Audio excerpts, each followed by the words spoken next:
Hello and welcome to week 2 of Statistics 1. In week 1, you had a reading for chapter 1, and within it, hopefully you came across some familiar terminology and vocabulary, but you may have also learned some terms as well. Keep note of those terms because the terms in that first chapter are used throughout the text and throughout our course. And you came across terms such as the difference between descriptive and inferential statistics, the difference between a population and a sample. Um, it touched on surveys, the difference between an observational study versus an experiment, the difference between independent and dependent variables and other types of data you might collect.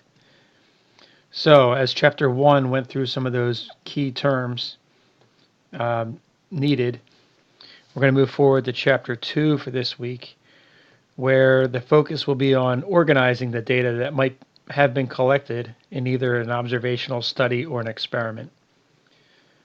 So, within organizing the data, you're going to see steps to take to construct what is called a frequency distribution, and then taking that frequency distribution and creating a histogram, which a bar graph might be a term that is more familiar to you, but a histogram is actually a more technical and statistical term, and then some other charts as well.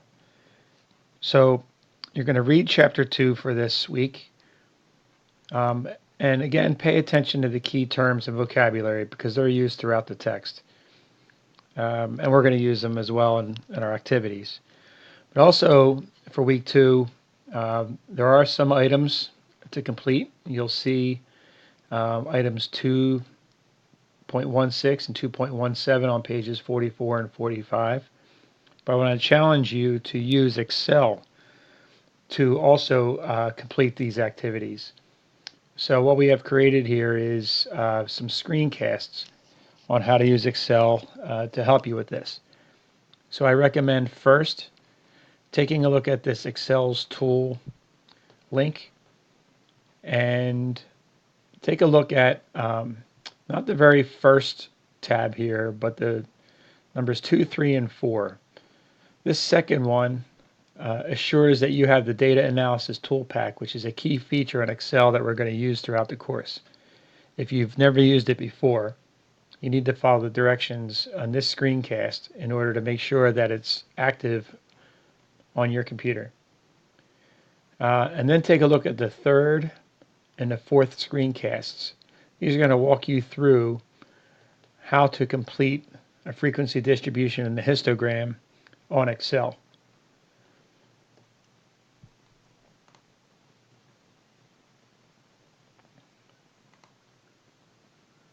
So again, you're going to read chapter 2, pay close attention to the key terminology used throughout, watch the screencasts on using Excel, particularly creating frequency distributions, frequency tables, and histograms, and then complete the 2 items in the text. If you want to do them by hand first to make sure that you have an idea of what you're doing and make sure that Excel creates what you were hoping it would create, feel free. Now a key feature to realize is you need to go up here onto page 2 and you'll have the directions here again. There is a link on this, use this Excel file. Download this Excel file. This has all the data from the items in the text that you can use, so you do not have to retype it yourself. Again, that is on page 2. It's where the assignment tab is. And I appreciate all your work so far. Some very impressive posts there in the Slack discussion space. And again, if you have any questions along the way, feel free.